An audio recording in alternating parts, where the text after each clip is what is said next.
দেখো এসে গেছে 9 অফ ফায়ার।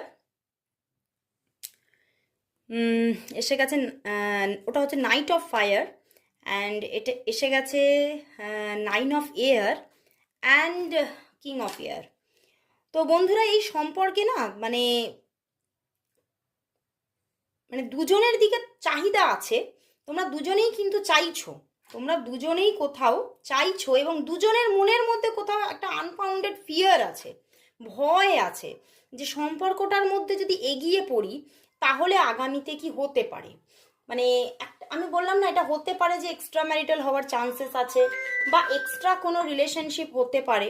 তো তোমাদের মধ্যে কিন্তু মানে দুজনেরই মনের মধ্যে কিন্তু লাভ আছে, দুজনেই চাইছো, ছটফট করছো, কিন্তু ওই যে একটা ফিয়ার আছে, সেই ফিয়ারের জন্য তোমরা কোথাও আটকে যাচ্ছ, এবং তোমাদের দুজনের মধ্যেই একটা ল্যাথার্জি কাজ করছে, একটা অলসতা আছে যে তাহলে থাক আরো কিছুদিন, মানে পরে আমি পরিস্থিতি বুঝে অ্যাকশন নেব, এরকম ব্যাপারটা দুজনের মধ্যেই আছে।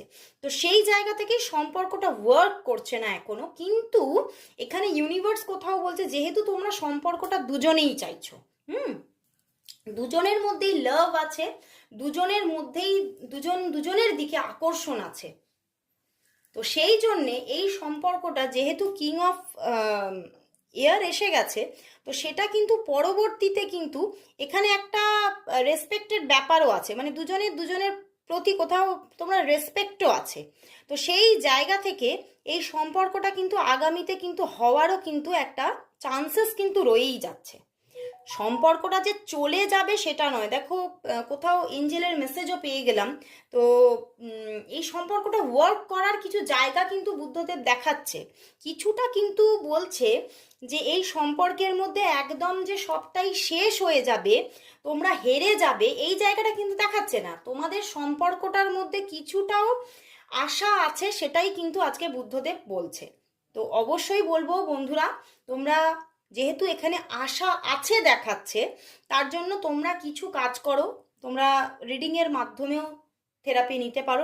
আমাদের ট্যারট রিডিংও কিন্তু একটা থেরাপি, আমি বারবার বলেছি, একটা সময়কে মেনটেন করে ইউনিভার্স মেসেজ নিতে হয় মানে রিলেশনশিপের জন্য। তো অবশ্যই সেটাও তোমরা করতে পারো, বা তোমরা হিলিংও করাতে পারো, এইভাবে যে কোনো একটা থেরাপির দিকে এগোও, অবশ্যই সম্পর্কটার মধ্যে কিন্তু একটা ভালো পজিশন ক্রিয়েট হতে পারে, এবং তোমরা আরও